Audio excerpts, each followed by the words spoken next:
Hi hello friends எல்லாம் எப்படி இருக்கீங்க? நல்லா இருக்கீங்க நான் நம்புகிறேன். நானும் எங்கள் அக்காவும் ரொம்ப நேரம் படுத்துட்டு யோசிச்சுட்டே இருக்கும்போது திடீர்னு ஒரு பிளான் கேக் பண்ணலான்றது தான். இன்னும் வீடியோவில் நம்ம வேறு எதுவும் பார்க்க போகிறதில்ல, கேக்கு தான் ஃப்ரெண்ட்ஸ். வாங்க கேக் எப்படி பண்ணுறதுன்னு பார்த்துடலாம். அப்புறம் ஃப்ரெண்ட்ஸ், எனக்கு இந்த கேக்கோட திங்ஸோட நேமெல்லாம் எனக்கு தெரில, அதனால் வாய்க்கு வந்ததை அச்சு விடுறேன்.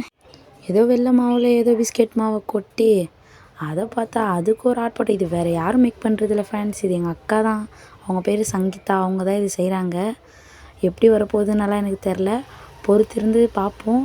எடுத்து அள்ளி போட்டுகிட்டே இருக்காங்க ஃப்ரெண்ட்ஸ். அவங்க கைக்கு எவ்வளோ பேக்கிங் பவுடர் எடுத்துக்கிட்டு அது ஒரு ஸ்பூன் நம்ம போட்டுக்கலாம் இப்போது. அதுக்கப்புறம் அதுக்கு மேலே நம்ம இப்போது பேக்கிங் சோடா போட்டுக்கிறோம் பார்த்துக்கேன். ஒரு சிட்டிகை போட்டால் போதுங்க. அதுக்கப்புறம் என்ன நல்லா இப்படி மிக்ஸ் பண்ணிக்கிட்டால் போதும் ஃப்ரெண்ட்ஸ். இப்படியே நல்லா ஒரு பவுல் எடுத்து நம்ம இப்போ எக் உடச்சி ஊற்றிக்கலாம். இந்த மாதிரி 3 முட்டை நான் உடச்சி ஊற்றிக்கினேன். அதுக்கப்புறம் வேறு என்னென்னா, இது வெண்ணிலா எசன்ஸ் தாங்க. நான் உங்களுக்கு காட்டுறேன் பாருங்கள். இது வெண்ணிலா எசன்ஸ். இது நான் எல்லாமே ஒன்றா போட்டுட்டு இப்போ நல்லா மிக்ஸ் பண்ணிக்கோங்க. இந்த மாதிரி நல்லா அடித்து மிக்ஸ் பண்ணணும். அப்புறம் மிக்ஸ் பண்ணிவிட்டு அது கூடவே நம்ம போய் சுகர் ஆட் பண்ண போகிறோம். சுகர் ஆட் பண்ணிகிட்ருக்கோம் பார்த்துக்கோங்க. அதுக்கப்புறம் பாருங்கள், இந்த மாதிரி ஸ்டேஜ் வந்தோடனே கரெக்டாக ஆஃப் பண்ணிக்கோங்க. இந்த ஸ்டேஜ் வரணும். இது வேறு எதுவும் இல்லைங்க, நம்ம ஸ்டார்டிங் மிக்ஸ் பண்ணி வச்சுருந்தால வெள்ளை மாவும் பிஸ்கெட்டு மாவும், அதுதான், வேறு எதுவும் இல்லை. இது நம்ம இது கூடவே சேர்ந்து ஆட் பண்ணி நல்லா இந்த மாதிரி மிக்ஸ் பண்ணிக்கலாம். அது கூடவே நம்ம இன்னும் ஃபுட் கலர் ஆட் பண்ணிக்கலாம். பாருங்கள், நான் இதுவும் சேர்த்து ஆட் பண்ணுறேன்.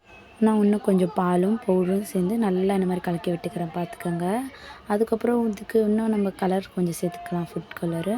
இன்னும் கலர் வந்தால் போதுங்க. இப்போ நம்ம கேக் இட்லி குண்டால வெந்துருச்சு. இன்னும் கொஞ்சம் தான் ஃப்ரெண்ட்ஸ், இன்னும் கொஞ்சம் வெந்து தான் நம்ம எடுத்துடலாம். அதுக்கடுத்து பார்த்திங்கன்னா நாங்கள் க்ரீம் ரெடி பண்ண வந்துவிட்டோம். ஆனால் என்னடா இவ்வளோ நேரம் எல்லாம் நல்லா கரெக்டாக தானே போயிட்டு இருக்கேன்னு பார்த்தேன், திடீர்னு கொலாப்ஸ் ஆகிடுச்சு. வேறு எதுவும் இல்லை ஃப்ரெண்ட்ஸ், என்னோடய தம்பி சுகர் ஜாஸ்தி ஆட் பண்ணிட்டான். அதனால் க்ரீம் மட்டும் கொஞ்சம் கொலாப்ஸ் ஆகிடுச்சு. கேக் நல்லா வந்துச்சு, பட் க்ரீம் கொலாப்ஸ் ஆகிடுச்சு. அப்புறம் இன்னும் சைடில் இப்படி வெட்டி எடுத்துக்கோங்க. இப்படி க்ளீனாக சைடில் வெட்டி அது கேக்கோட பிளேட்டுக்கு அதில் நம்ம மாற்றி வச்சுட்டேன்.